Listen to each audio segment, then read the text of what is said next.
Molt bé, bones tardes a tots i a totes. Aquest és el darrer acte del 2022 de les fundacions de Mascaró. És un acte embarcat dins les tasques de l'espai d'història i té com a objectiu rememorar el que va ser i suposar el Congrés de Cultura Catalana, que avui se compleixen 45 anys de la seva cloenda, no? I, bueno, és sense cap dubte un dels elements motivadors de la mobilització durant el final del franquisme i de la lluita a favor de la llengua, la cultura i l'autogovern.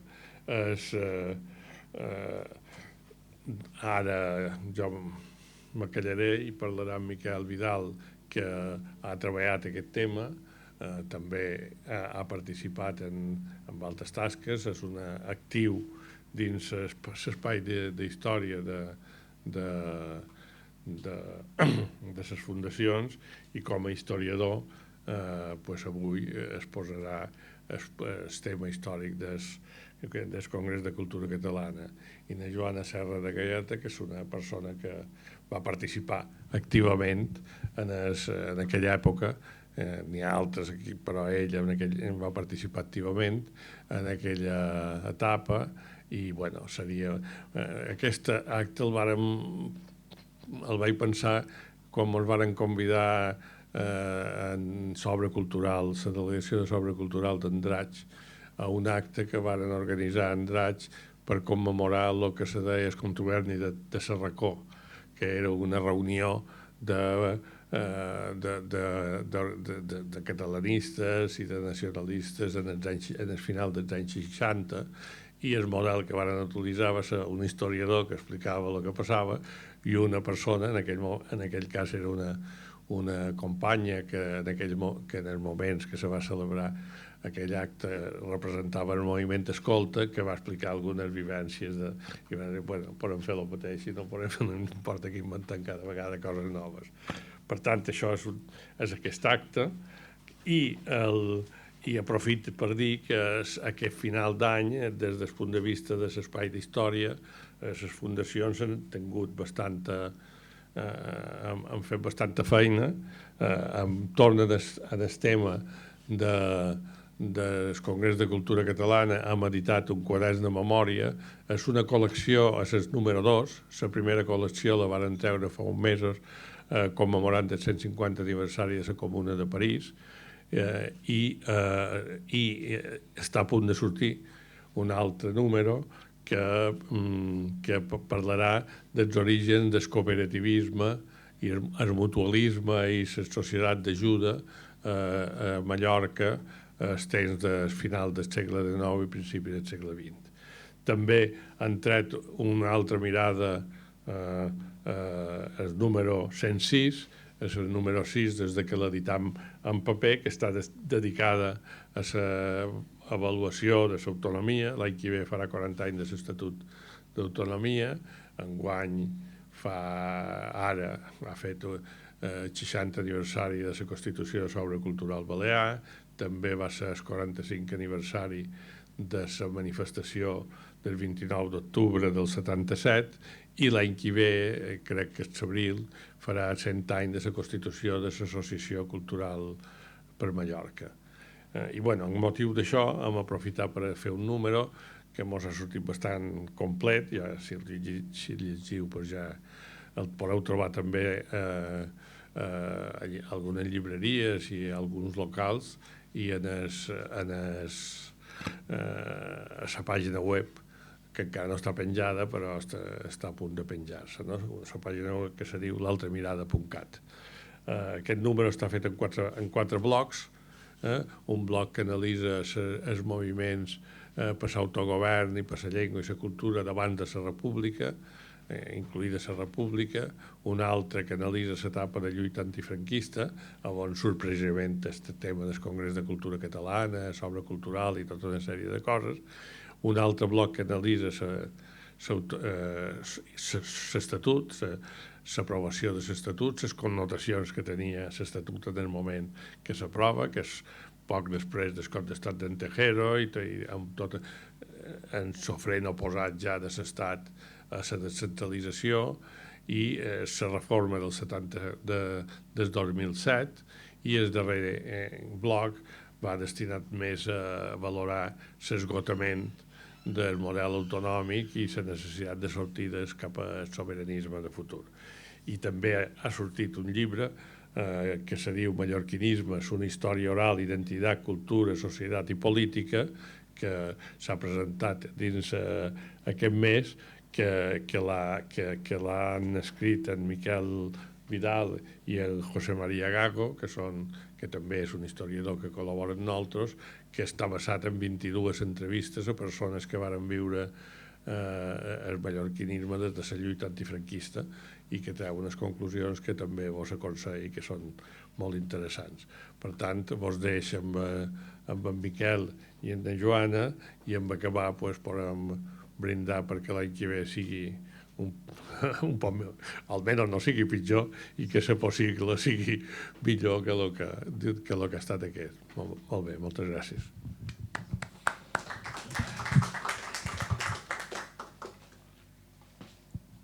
Bé, doncs moltes gràcies, Miquel. Del Congrés de Cultura Catalana jo xerraré un poc del que va ser el Congrés en general, les idees en general que toquen les Illes Balears i també els altres territoris de parla catalana, però també un poc el seu impacte, les seves activitats dins les Illes Balears i després li donem la paraula a la Joana que segur que ens il·lustrarà molt millor en aquest sentit. No?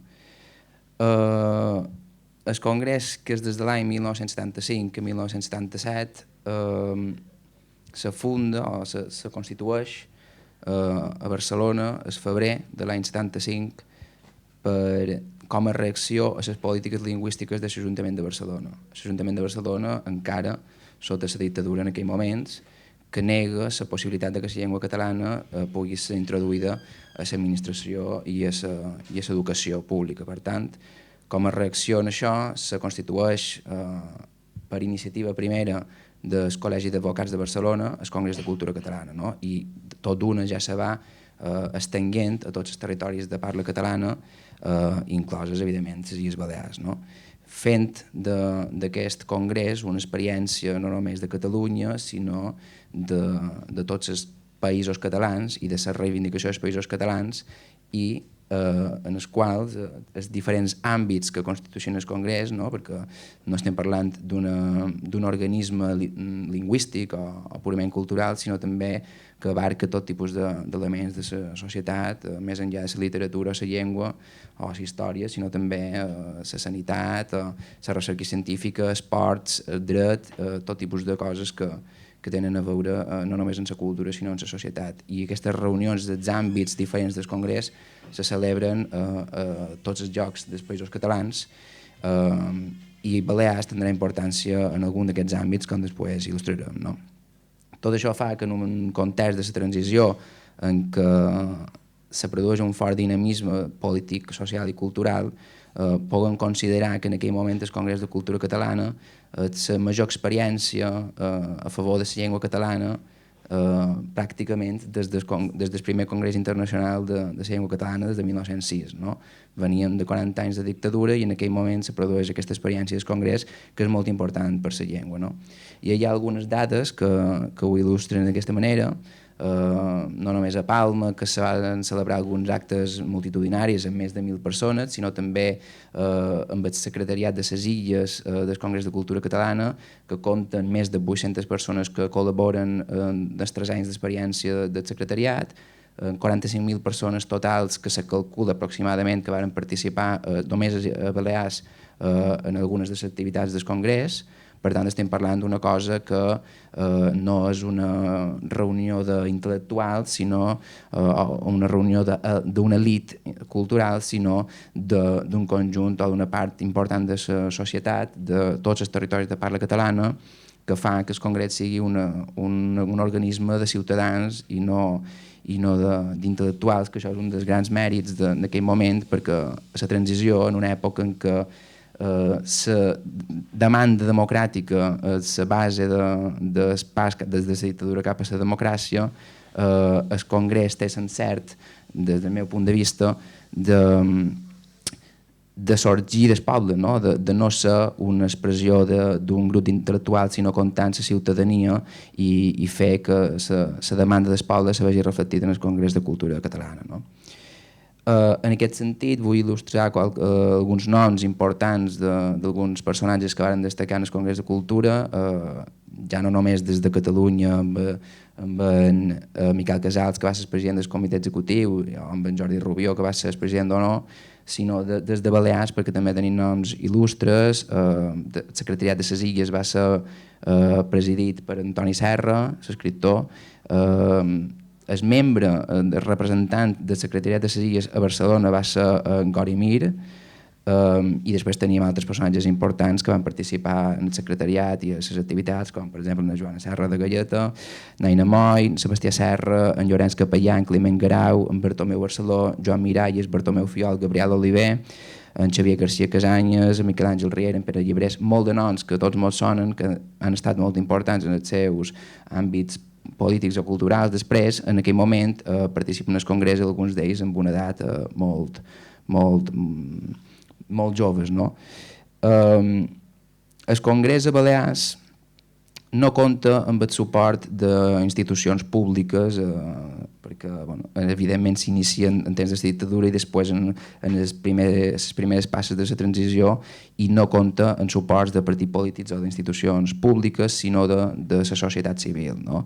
De l'Obra Cultural Balear, de l'Estudi General Lul·lià, la Societat Arqueològica Lul·lianes, les facultats de Filosofia i de Dret, el GOP, la Societat d'Història Natural, monestirs de Cúria de Lluc, algunes revistes importants com el Setmanari Iris, la revista Lluc, suports també de manera de difusió de les idees i les activitats del Congrés, també alguns suports puntuals del Diari de Mallorca, el Diari d'Eivissa, el Diari de Menorca, alguns diaris importants que recolzen o que donen difusió en el Congrés i que fan que, torno a repetir, que el Congrés de Cultura sigui una experiència de la societat civil, perquè els suports que té, que possibiliten que sigui tan multitudinari, són de la societat civil. No? En quant al seu caràcter, la personalitat del Congrés,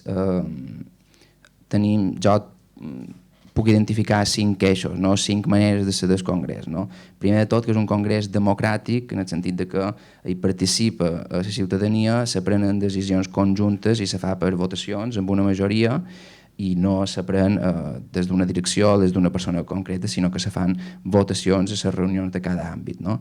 Després també podem parlar d'un congrés inclusiu, perquè compta amb la participació no només de nascuts en els territoris de parla catalana o de catalanoparlants, sinó també en nouvinguts d'altres indrets que vulguin participar d'una o una altra manera de la cultura i la identitat dels territoris, en el cas de Mallorca. No?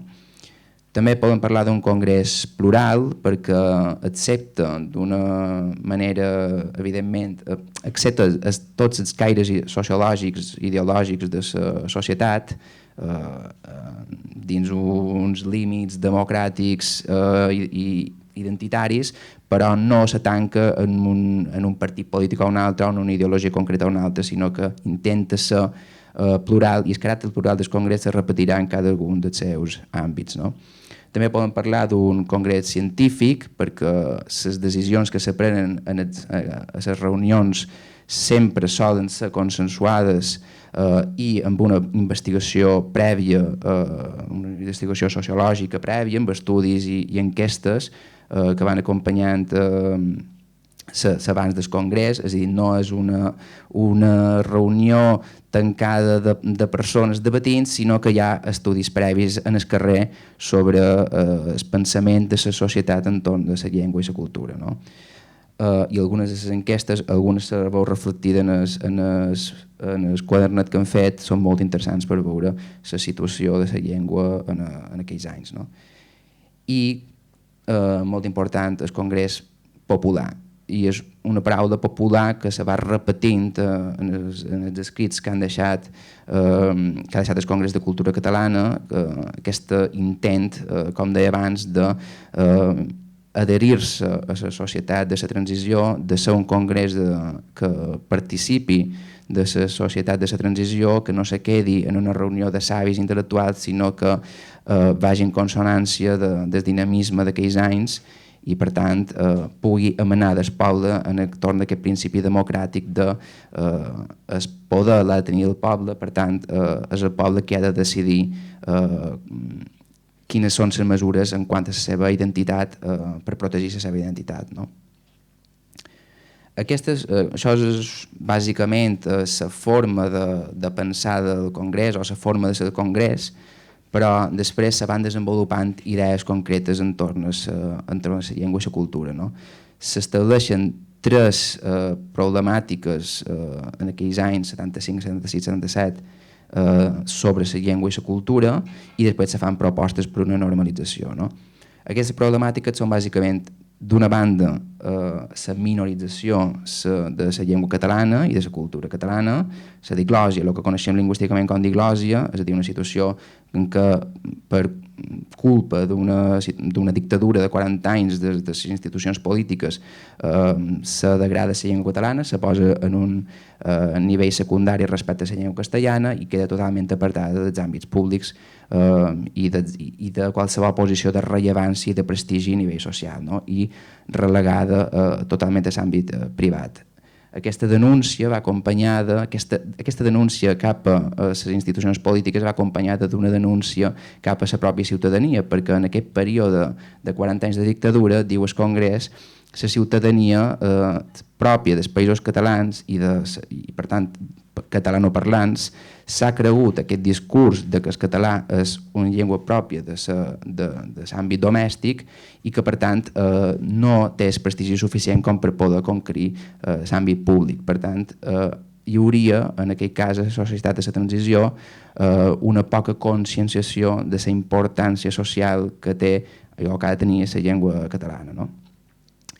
I després, acompanyant a tot això, una situació que podem veure, per exemple, l'any 72 a les pàgines del Diari de Mallorca, que són els particularismes lingüístics. El que l'any 72 es coneix com gonellisme o el que a València és blaverisme, particularismes que fan dubte de la unitat de la llengua catalana i, per tant, de la consciència de que existeix una única llengua en diferents variants. No? Aquesta denúncia basada en tres eixos és la base per la qual després se fan les propostes cap a una millora de la llengua catalana i de la cultura. Aquesta llengua, que és la normalització, que serà un procés molt més llarg, més enllà de la transició, com tots sabem que també haurà de continuar al llarg de tota l'etapa autonòmica, aquesta normalització era bàsicament, lògicament, la conquesta per part de la llengua catalana de l'àmbit públic, és a dir, la presència del català a l'educació, a l'ensenyament i en els mitjans de comunicació, entre d'altres, però destacant aquests tres perquè el Congrés de Cultura Catalana treballarà sobre aquests tres eixos, és a dir, la normalització sobre l'educació pública, sobre els mitjans de comunicació i sobre l'administració. En quant a la normalització sobre l'administració, se tractava lògicament de que les institucions utilitzessin el català com a manera de registre, de publicar documentació, però se tractava en el fons d'utilitzar la llengua com una llengua de prestigi, és a dir, de donar validesa a la llengua catalana com a vehicle per administrar la vida de la gent, com a vehicle legal de la vida de la gent, que era el màxim prestigi que se podia donar, no? Perquè en els assumptes més importants la presència devia tenir la llengua catalana i torna a reincidir en aquest principi democràtic de si el poble ha d'entendre la transició sortint de la dictadura, el poble ha de ser el qui tingui la sobirania i el poder, la seva identitat i la seva llengua s'ha de veure reflectida també a les institucions que ha de conquerir el poble en detriment d'un sistema antidemocràtic. No? En quant a l'ensenyança, l'objectiu era la catalanització de l'ensenyança, la presència de la llengua catalana en les aules, que havia de ser, evidentment, acompanyada d'un procés d'aprenentatge i de conscienciació per part del propi cos docent, que coneguessin la llengua catalana i que la volguessin i sapiguessin emprar a les aules. No? Però aquesta presència de la llengua catalana no va ser interpretada com un desplaçament de la llengua castellana per part dels alumnes. És a dir, s'oferia la possibilitat que els alumnes o que fossin nouvinguts, que no coneguessin la llengua catalana o no la coneguessin suficient perquè no la parlaven a casa, poguessin tenir cursos a part de les aules, cursos de llengua catalana per aquest aprenentatge. Per tant, incloure la llengua dins els plans educatius, incloure la llengua dins les aules, sense evidentment sense desplaçar la llengua castellana de la parla dels alumnes, però amb l'obligació que aquests haguessin d'aprendre la llengua pròpia del territori. No? I com a demostració de que en realitat el Congrés no és només una cosa lingüística o cultural, sinó també social, s'aposta per una renovació pedagògica que va més enllà de la llengua i que se tracta bàsicament de renovar una educació que sorgia de la dictadura i que més enllà de la llengua necessita un canvi per adequar-la a nous temps més democràtics. No? D'aquí se podrien dir moltes coses, però bàsicament és aquests dos eixos, no? La inclusió de la llengua catalana i la renovació pedagògica de les maneres d'ensenyar. En quant als mitjans de comunicació, sí que era un àmbit que se presentava molt més complicat, a priori més complicat que en els altres dos casos, perquè el propi Congrés admetia que la inclusió de la llengua en els mitjans de comunicació requeria de la inclusió de la llengua, de la normalització de la llengua tant a l'administració com a l'educació, perquè per incloure la llengua catalana d'una manera normalitzada en els mitjans necessites d'una banda que hi hagi lectors que estiguin disposats o acostumats, que tinguin la tradició de llegir notícies en català, molt difícil en aquella època, i d'altra banda que hi hagi empreses privades que són les que ja aleshores controlen els mitjans de comunicació disposades a produir, en aquell cas, notícies en català. No? Per tant, la normalització de la llengua en l'educació de les noves generacions i a l'administració de la societat havia de ser la base per la qual els mitjans de comunicació cada vegada donessin més lloc a la llengua catalana. No?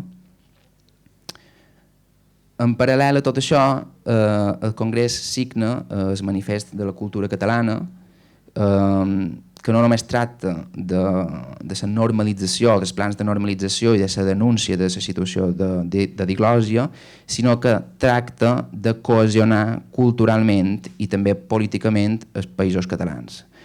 I els països catalans talment expressat, hi ha una defensa activa de la denominació de països catalans. No? I aquest intent de cohesió que se demostra en el Manifest de la Cultura Catalana del Congrés se basa també en tres eixos. D'una banda, renovar l'economia, renovar les planificacions industrials, les planificacions del sector dels serveis, del sector del turisme, que ja en els anys 70 era fonamental per l'economia no només de Mallorca, sinó dels altres territoris també. Renovar aquesta economia per poder causar una menor dependència econòmica cap a l'estat espanyol, que possibilités una major autonomia i una major independència econòmica en aquest sentit i per tant repercutiria en tots els altres àmbits de la societat. No? D'altra banda, aquest intent de cohesió dels països catalans se fa també a través dels béns culturals i socials, és a dir, d'un intent d'ordenar el territori, d'estendre la cultura catalana per tot el territori, no només entenent cultura com a art o literatura o llengua, sinó també com a la cultura, la identitat pròpia d'aquests territoris a través de l'extensió dels coneixements propis a nivell científic fins i tot a tots els ciutadans, no? I d'aconseguir així una major democratització de la societat. I en tercer punt se promovia una descentralització política com a requeriment per una cohesió dels països catalans. És a dir, no hi havia la creença que els països catalans podrien funcionar com a un ens unitari, encara que d'una o altra manera, no estava parlant d'independència en cap moment, però com una cohesió major, no se pensava que pogués funcionar sense una descentralització. Uns països catalans centralitzats, basats en Catalunya o en un poder de Barcelona, no era en cap moment una cosa que hagués de funcionar o que se pogués desitjar des del Congrés de Cultura. Per tant, la demanda aquesta descentralització no només a cada un dels països, sinó també a cada localitat, a cada comarca, que ha de tenir també descentralització respecte al seu propi país, no? I això va acompanyada en aquells anys de les demandes d'estatuts d'autonomia, que no són un estatut d'autonomia únic per als països catalans, sinó diversos estatuts de cada un dels territoris, no? Per exemple, en el març de 1977, en el moment de major floriment del Congrés, se signa, se publica l'Estatut de Cura, que tots el coneixem, un dels suports importantíssim de l'Estatut de Cura és el Congrés de Cultura Catalana. I l'Estatut de Cura és un avantprojecte de les Illes Balears que exigeix una possibilitat de federació de comunitats autònomes que ben aviat, a partir del 78, en el marc constitucional, se veurà impossible a partir de la pròpia negació de la Constitució, no? Però aquesta descentralització o aquesta voluntat descentralitzadora queda en el Congrés de Cultura Catalana. Si parlant de nació, no podem parlar del Congrés com un organisme nacionalista, com una experiència nacionalista, però sí hi ha idees nacionalistes dins del Congrés, perquè se parla precisament i expressament en termes nacionals en algunes ocasions, se parla d'una literatura nacional dels països catalans, de fomentar editorials pròpies que puguin publicar en llengua catalana i sobre temes relacionats amb els territoris de parla catalana, més enllà de les editorials d'un públic més de masses a nivell espanyol. Hem de recordar que just en aquell moment, gràcies a una de les reunions dels àmbits del Congrés, sorgeix l'Associació d'Escriptors en Llengua Catalana, l'any 77. D'aquí ve, curiosament, és una de les diverses institucions o organismes que se creen a partir del Congrés. També la Unió de Pagesos se crearà a partir del Congrés, amb una altra història, però també a partir del Congrés de Cultura. I aquesta concepció de les particularitats nacionals existents que tindrien els països catalans segons el Congrés de Cultura. Una sèrie de trets culturals que fa que hi hagi una nació compartida en aquests territoris que mai en cap moment el Congrés posa en dubte, tot i que no estiguem parlant d'un Congrés nacionalista, sinó una cosa que abarca més aspectes de la societat, no? Una de les reivindicacions últimes del Congrés, que té a veure amb la llengua, és l'oficialitat única del català en els seus territoris, les seves autonomies, no? dels països catalans. Aquesta oficialitat única, que va ser motiu de debat en la transició, de molt de debat entre algunes de les formacions nacionalistes i no nacionalistes de diversos territoris i de Balears en concret, perquè comportava la polèmica de deixar de banda la llengua castellana com a quelcom oficial dels territoris de parla catalana. Aquesta defensa de l'oficialitat única de la llengua no era una visió de present en aquell moment, era una darrera passa que havia de ser precedida per tot un procés de normalització anterior sense el qual seria impossible arribar a l'oficialitat única. És a dir, la normalització s'havia de dur a terme i la punta que culminava el procés havia de ser l'oficialitat única però sempre tenint en compte des del propi Congrés de que aquella era una situació difícil d'arribar per la pròpia sociologia i la pròpia manera de ser dels territoris de parla catalana i com tots sabem de les Illes Balears.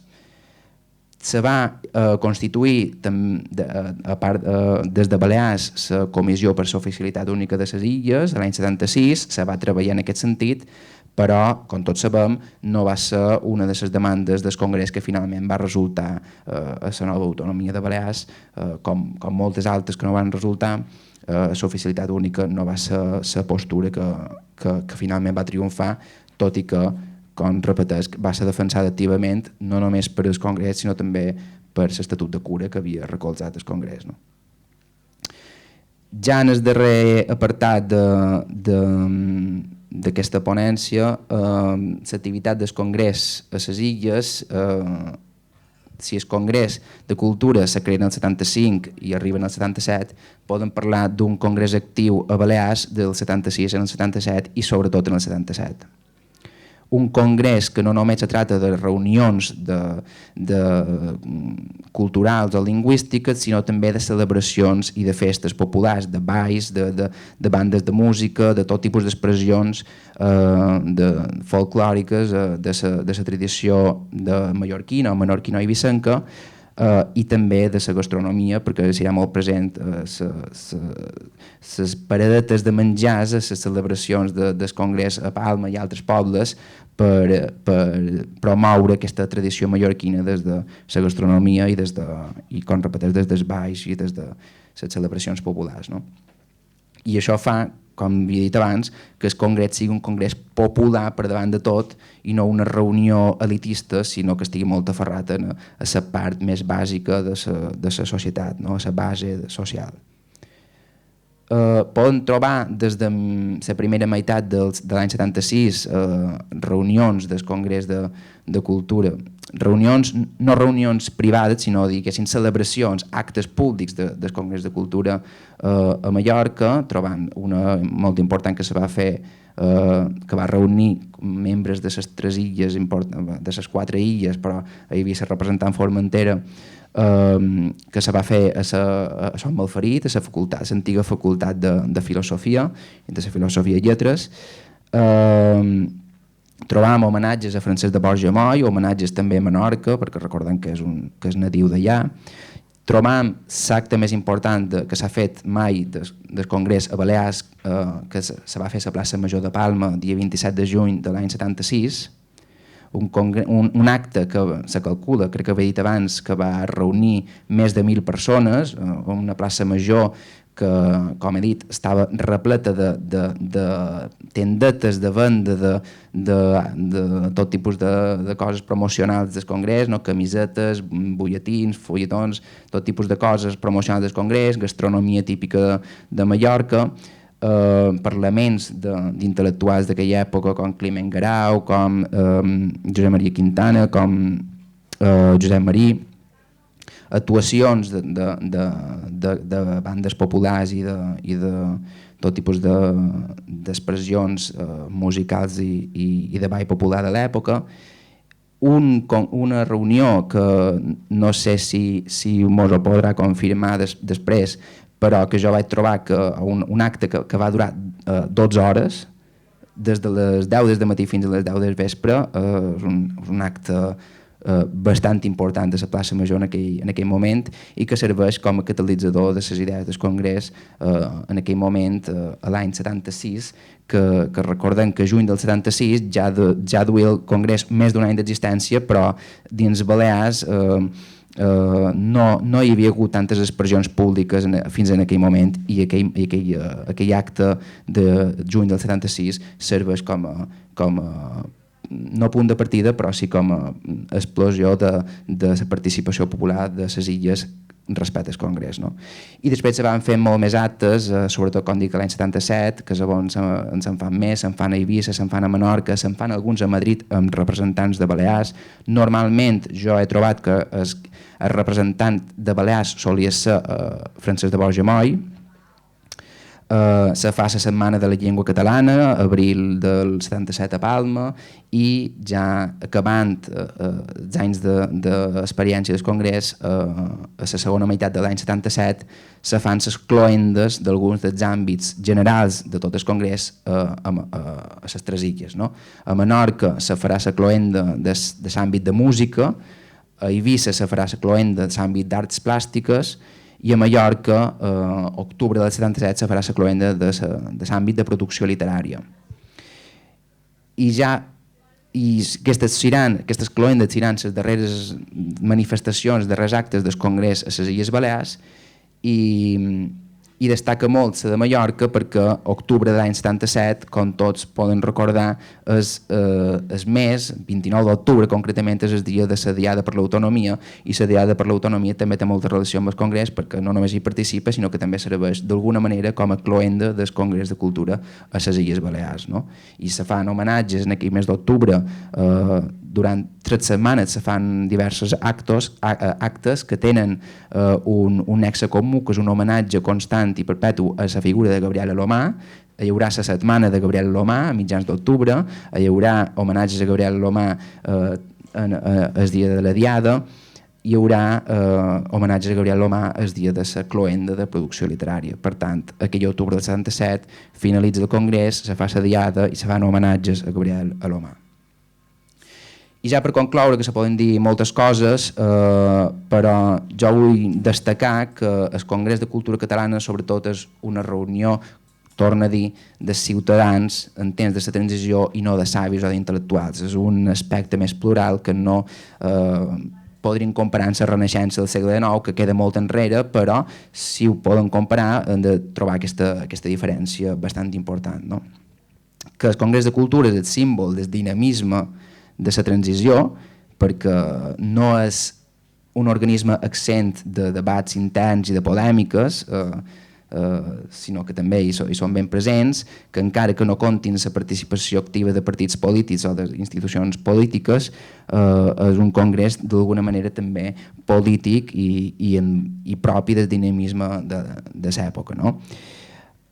I l'últim que vull dir, i que m'apareix el més important, que està en el seu propi títol, Congrés de Cultura Catalana, és que la defensa màxima que farà el Congrés de Cultura Catalana és que aquesta cultura catalana no és la cultura de Catalunya, sinó la cultura catalana general, i que aquesta catalana és tant pròpia de Catalunya com dels altres territoris, que no és un Congrés de Catalunya, sinó de la catalanitat que hi ha present a tots els territoris i que estan d'uns com dels altres. No?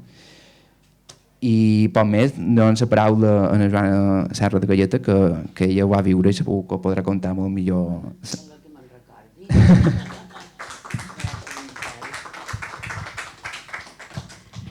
Bé, primer de tot vull donar l'enhorabona a en Miquel perquè m'espanta que una persona de 24 anys hagi pogut fer tota aquesta feinada immensa que has fet i que pareix ser que l'has feta molt bé. No ho he llegit encara, però per lo que has explicat, mare meva, enhorabona. Llavors també volia comentar que quan en Miquel Saldra, en Miquel Rosselló, xerrava i deia que feia 25 anys de no sé què, 40 de no sé què, 60 de no sé què, 60, jo pensava, i d'aquí 20 anys que celebraran? I d'aquí 25 que celebraran? I d'aquí 10 i tot que celebraran? No hi haurà res per celebrar, perquè ara no se fa res. No se fa res d'aquesta envergadura, se fan coses. Però pensava això i m'ha agafat com una tristor. Que he pensat, no hi haurà res que celebrar. Però vaja, no vull ser pessimista, però és una reflexió que la me feia tot el temps que... Ai, perdona. Sí, no, a més jo tinc la veu molt fosca, sí.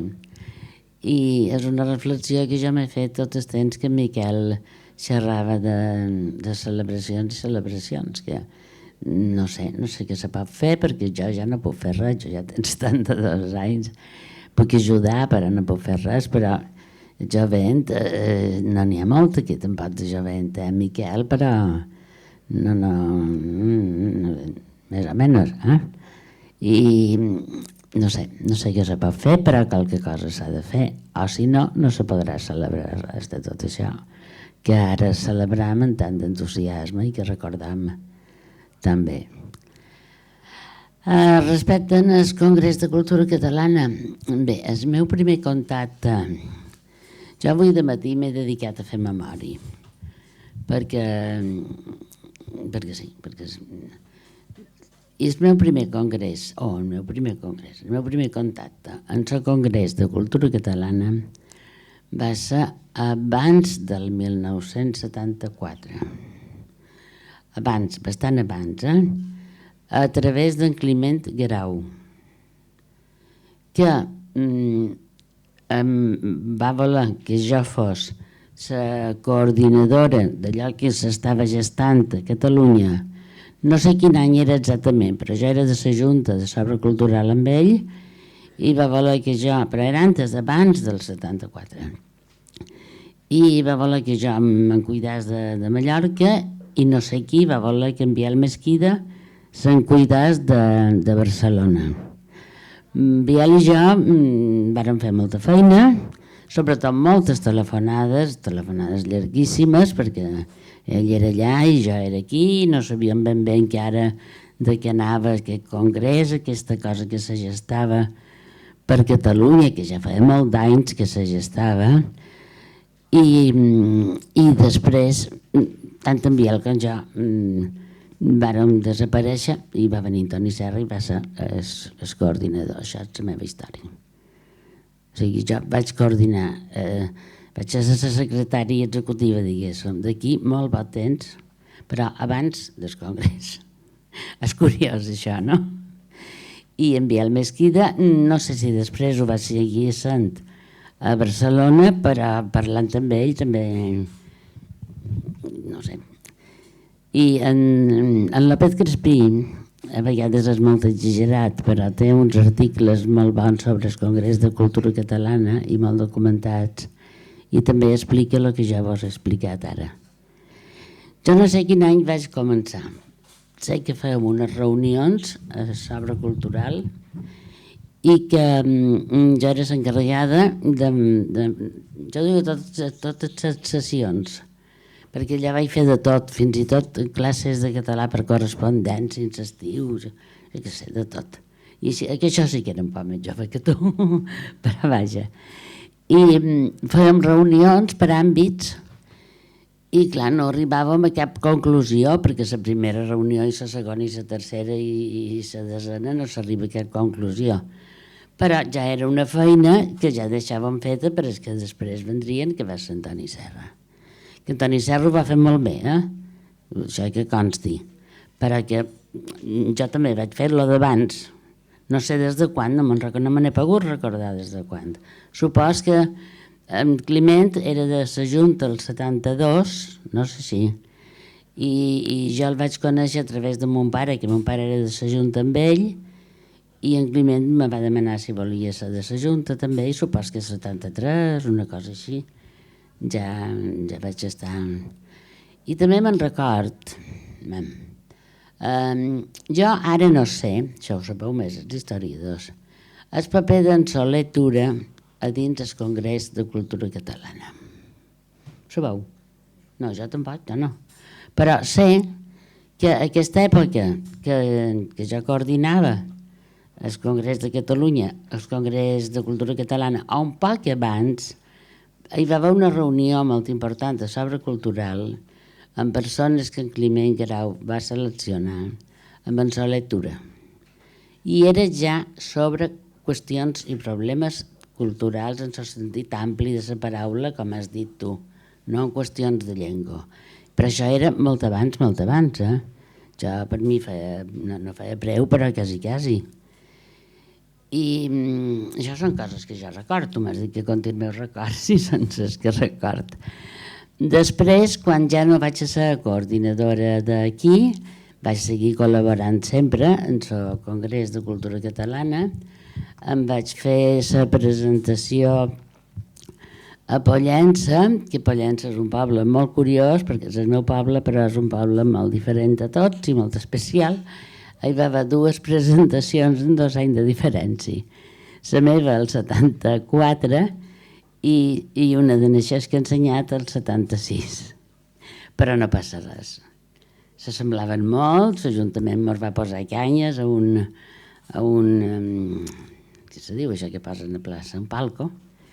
I un xeremiers, i va venir molt poca gent, una misèria, més que res 4 nins per sentir les xeremies, però se va fer. Se va fer i mira. Després vaig assistir a molt d'actes, però ja actes multitudinaris. Jo ja aquí, la secretaria, ja no hi formava part, per tant no hi tenia res a fer a coses oficials.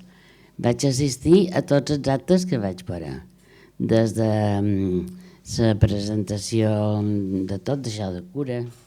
També antes de cura hi va haver, m'apareix que és antes, una reunió a Porreres.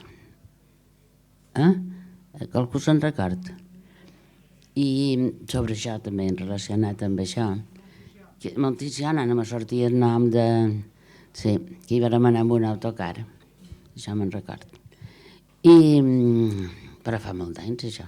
Però també ja estava relacionat amb el congrés o amb coses que vendrien després, perquè el congrés va començar a repetir molt tantes. Jo avui de matí he llegit, i ara ho diré, perquè que ja el 62, 1962, en l'Abat Escarrer i en Jordi Rubió, a Montserrat ja parlaven de fer aquest congrés. Per tant, 12 anyets jo tenia. Fins a 23 o 24 se feien actes, el que passa és que no se divulgaven o no se sabien, o la gent que allà hi anava no se'n recorda, perquè clar, la memòria històrica se'n va, i si se'n va se perd, i se perd la història, i no s'ha de perdre, ho hem de recordar. Això ho hem de tenir molt present.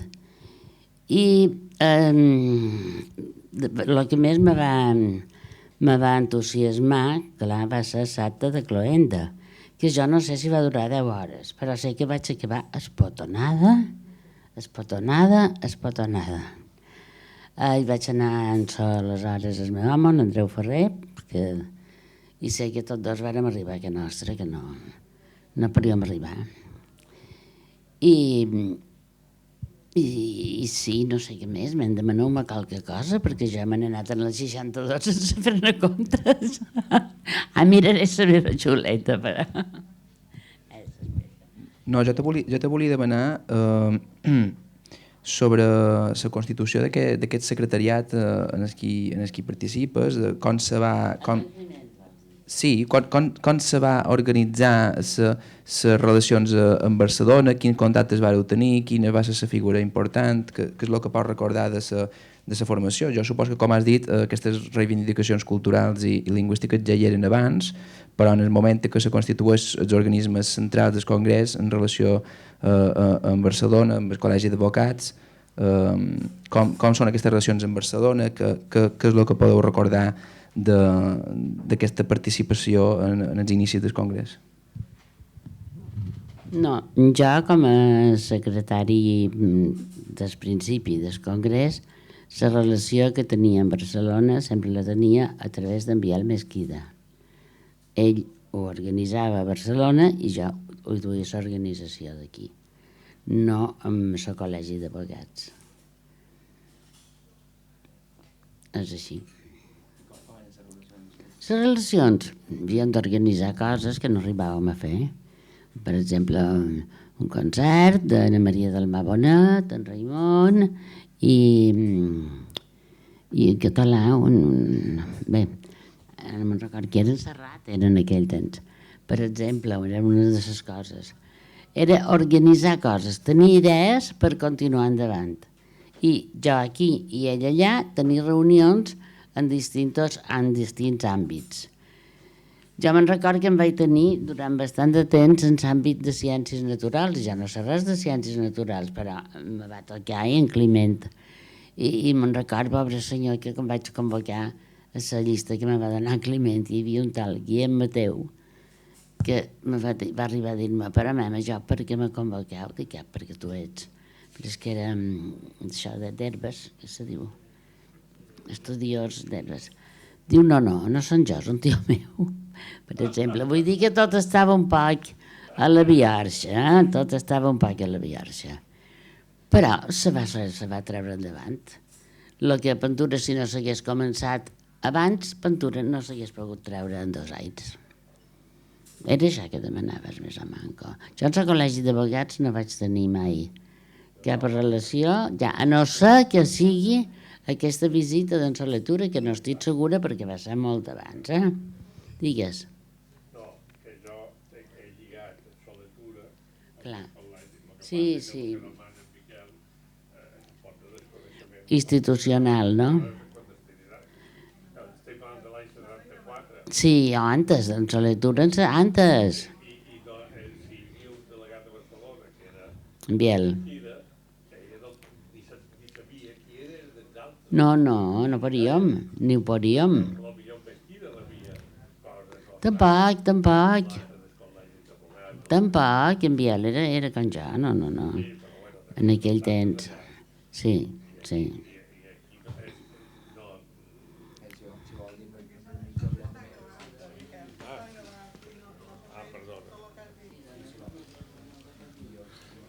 Bueno, no sé què vull dir.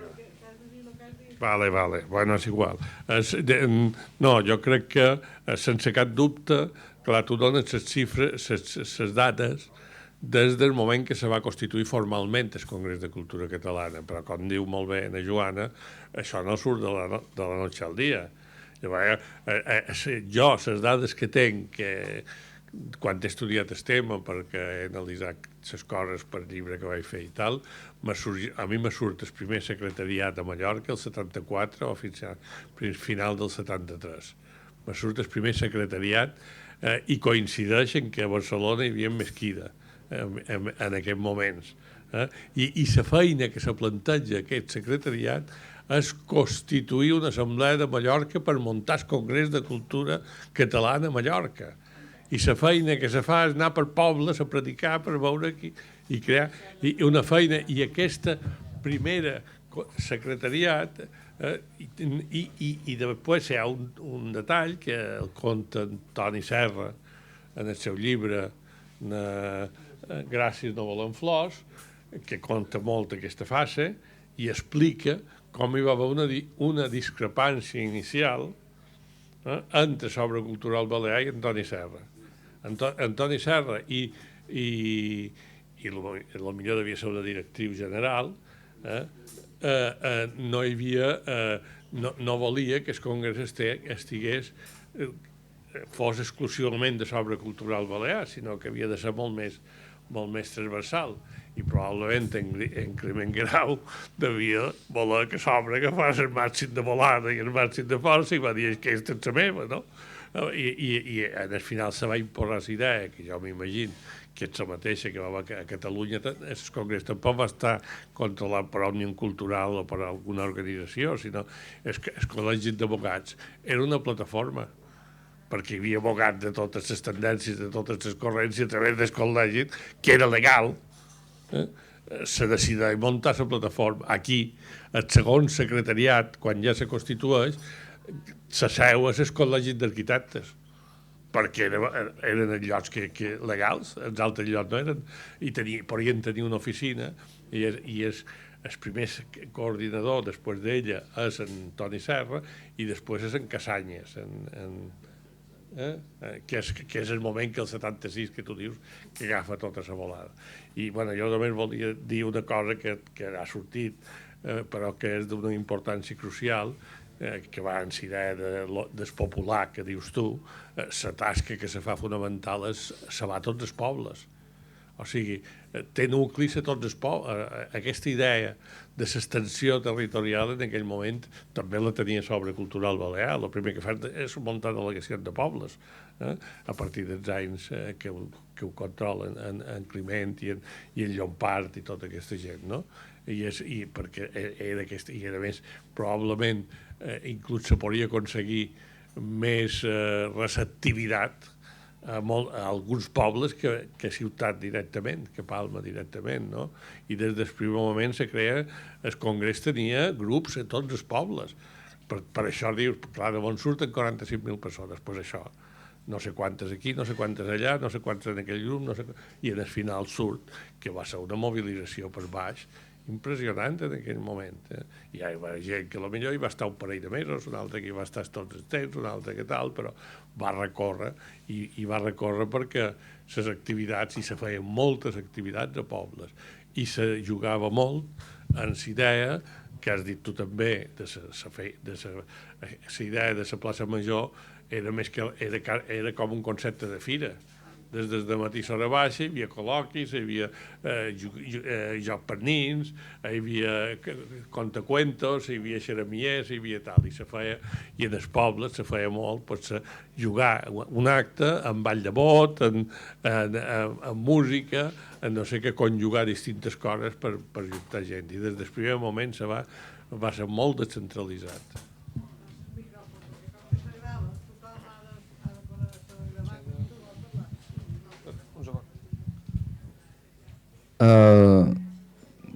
Sí, efectivament, m'has pres dues de les preguntes que tenia per a Joana, que era la xarxa municipal i les relacions amb l'obra cultural. Si voleu afegir alguna cosa més... Sí. No, dona-li la raó. Climent volia, ell dur, no ell. Sí, cultural. Climent Guerau sí que volia ell dur el Congrés de Cultura Catalana, clar que sí, i que tots els pobles se va fer presentació.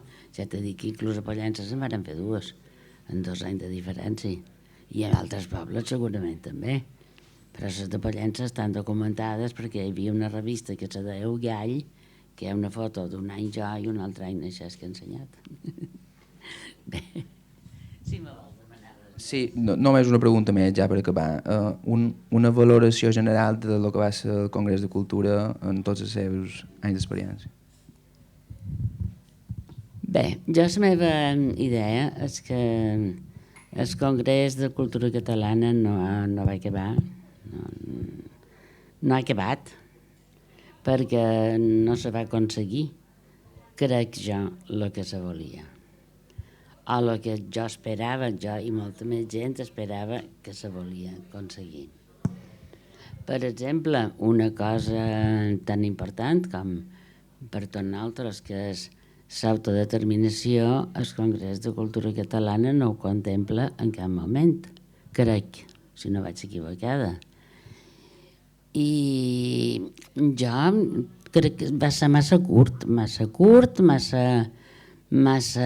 ràpid, o quan varen començar ja ho haurien d'haver dit i fer públic, encara que hi eren francos, igual, però va ser massa curt i massa ràpid i se varen deixar de fer moltes coses que encara queden pendents, com he dit, que d'aquí 10 anys que celebrarem. Bé, nosaltres ja res, però la gent que llavors tingui 50 o 60 anys que podrà celebrar, Déu meu, no sé. La presentació avui en el que no surt el nom del tertulià bar, no ho sé. Estic pessimista amb això, sí. Bé, doncs moltíssimes gràcies per haver vingut, per participar, i tenim preguntes per aquí m'apareix.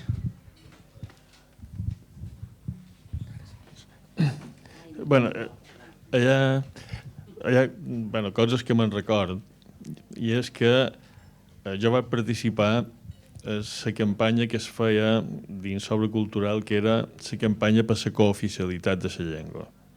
No està vinculat directament en el Congrés de Cultura Catalana, però sí que va començar el debat, perquè va ser una campanya que se va fer bastant pública. Jo me'n recordo aquella famosa ferretina de Lluitem per la nostra llengua, que sortia allà i hi havia la reivindicació de la cooficialitat.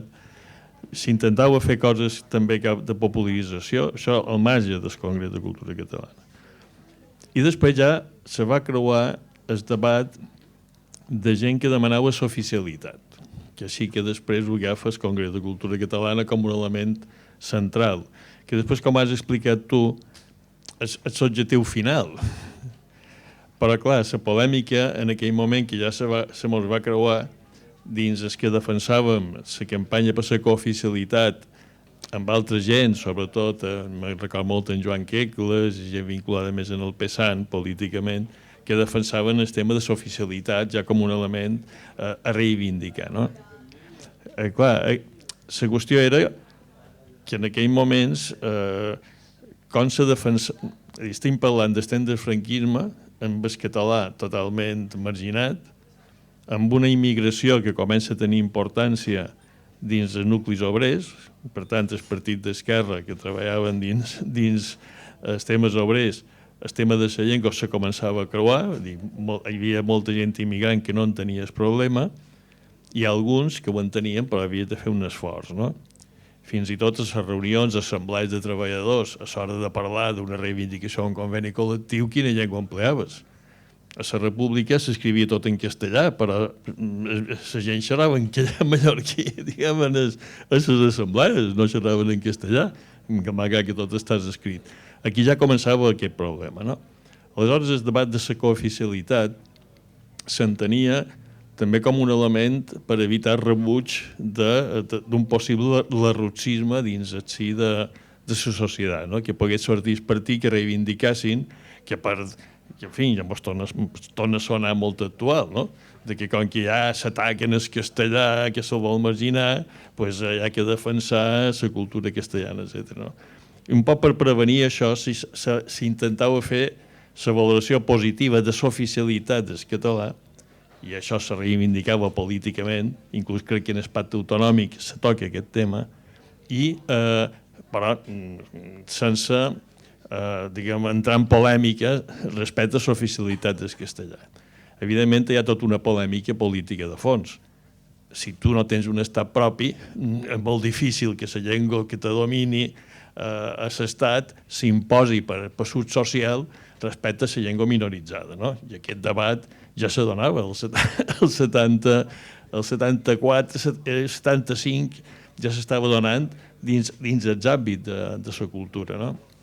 Per tant, això és un comentari que reflexa que d'alguna manera el debat que després se va dur tant a l'Estatut d'Autonomia després d'unes eleccions, perquè hi ha que oblidar que també després hi ha eleccions i una correlació de forces determinada, no? I això també és clau per tenir en compte.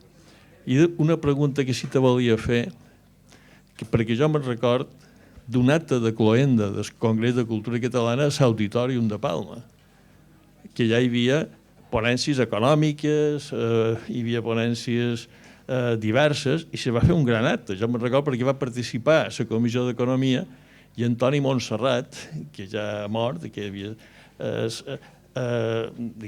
crec que era un dels membres coordinadors de la ponència econòmica, no? Però no sé si era com una qüestió de fer unes actes, però no record i no ho vic molt aquest tema, però sí que me'n record que a l'Auditorium sí que se va fer un acte, no sé si de cloenda o un acte de presentació d'actes o de tancament d'actes, etc.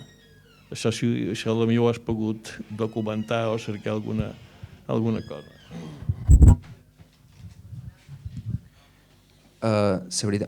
No sé si saps la data exacta, aproximada, de quin any poden parlar. Si és 78-79, del que és el Congrés de Cultura com a tal, amb els organismes secretariats, no pot ser. Si és en el 77, a octubre del 77, a Palma se fa la cloenda de l'àmbit de producció literària, que jo és l'única constància que tinc de que s'hagi fet una cloenda a Mallorca és d'aquest àmbit de producció literària. Pot ser se m'escapi alguna altra cloenda o algun altre acte que serveixi com una mena de cloenda encara que no sigui oficial. No?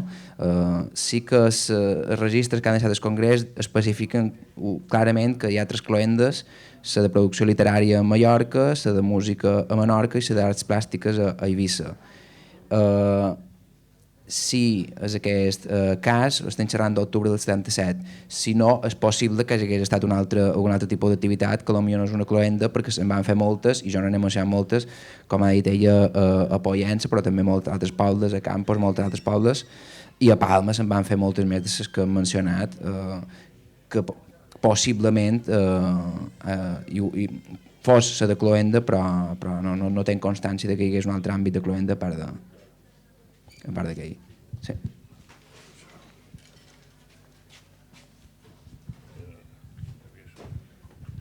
No, jo volia, respecte al pessimisme de la Joana, que també hem de pensar que en aquell moment, després del Congrés de Cultura Catalana, encara no hi ha l'ensenyament a les escoles, encara no hi ha l'ensenyament del català a les escoles. Comença el 78 i comença d'una manera voluntària. Jo cap la carrera el juliol de 1978 i el novembre ja puc donar classes de català a un institut, en els instituts se comença a posar, però de manera voluntària. I el decret d'ensenyament del català se fa abril o març de 1979, que llavors ja és obligatori. Llavors ja tenim 3 hores lectives a tots els nivells de l'ensenyament, des de primària fins a secundària. Per això ho deia, perquè crec que tot el que va moure el Congrés de Cultura Catalana va provocar o va fonamentar que després la reivindicació de l'ensenyament de la llengua catalana a les escoles i a tots els àmbits, les escoles d'estiu que se feien, de l'Estell i del secretariat pedagògic d'obra cultural, tot això jo crec que és fonamentat, o sigui, se va poder fer tot això gràcies a que hi va haver el Congrés de Cultura Catalana que ho va impulsar i ho va fonamentar, no? De qualque manera teníem els arguments per defensar-ho i per dur-ho endavant, no? I per lluitar-ho. I després, respecte a això que deia en Pep de la campanya cooficialitat, es ve que va ser molt important i va haver aquests adhesius de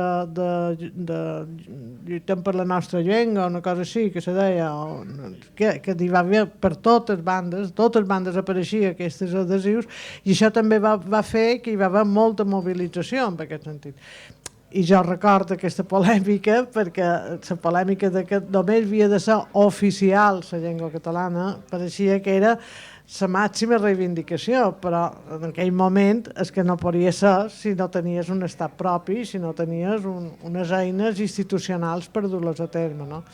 I només per dir que jo crec que en aquest moment el record que tenim del Congrés crec que li hem de donar aquest valor positiu de que realment va ser el que va possibilitar després continuar tota la lluita que van continuar per defensa de la llengua a tots els àmbits, no? I això mateix que tu has parlat de l'administració, precisament una del mal que ha fet el govern Bauzá va ser desprestigiar la llengua catalana, no? O sigui, és que els pares vessin que no era necessari tenir la llengua catalana per relacionar-se amb l'administració o per anar al metge i tot això.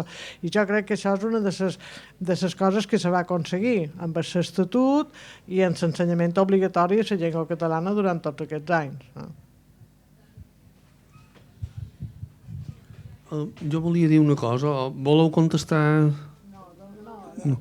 Jo és que era just a continuació del que has dit, que jo som un poc massa jove per tenir memòria del Congrés de Cultura Catalana, però sí que som prou vell per haver fet el primer ensenyament, tota la primària, en castellà. I no hem de menysprear la duresa de la castellano-espanyolització a través de l'escola. Jo vaig fer CGB del 71 al 79 i zero de català, i jo me pensava que la meva identitat era l'espanyola com ho podia ser un d'Albacete.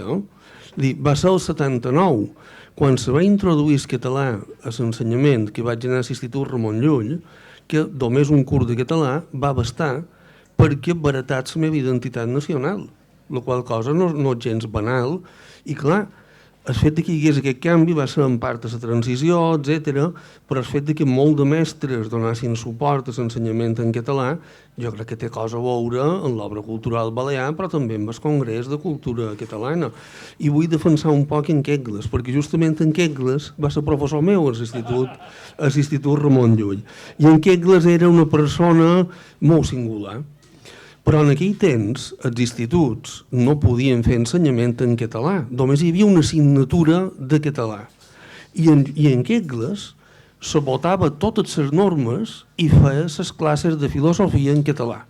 I això per jo tenia un mèrit extraordinari, perquè només ell i una professora de geografia d'origen català eren els únics que me van fer classes en català durant tot el batxiller, una cosa patètica. És a dir, ja tenim molt de motiu per ser pessimistes, però hem de recordar que el passat és molt dur també. És a dir, és una cosa molt patètica, i xerrant de coses patètiques. Un dels pares que tu has esmentat del secretariat, Miquel ha esmentat del secretariat del Congrés de Cultura Catalana, va ser professor meu a primer de la universitat. Alguns alumnes se van queixar perquè feia les classes en català. Bé, i va baratar en el castellà. Això el 83. De manera que les coses realment han estat molt complicades. Però sense el Congrés de Cultura Catalana, sense l'Obra Cultural Balear, sense l'Estei, sense la Unió de Pagesos, jo no tinc cap dubte que les coses encara serien molt pitjor. Llavors sí que no tindrien res per commemorar. Te toca. I tan oscur com era. Només vos contaré una anècdota. L'any 1963, mon pare, que va ser un dels fundadors també de l'Obra Cultural Balear, mos havia inculcat a nosaltres el català. I va ser el primer any que en l'Olià se varen fer classes de català organitzades per l'Obra Cultural Balear. Els feia un senyor que nomia Toni Cassies i érem 3 alumnes. Un fill seu, un germà de na Glòria Fortesa Rei i jo. O sigui que de llavors ara, clar, que estava negríssim i a més encara hi anàvem amb por. Moltes gràcies per haver vingut, moltes gràcies, Joana.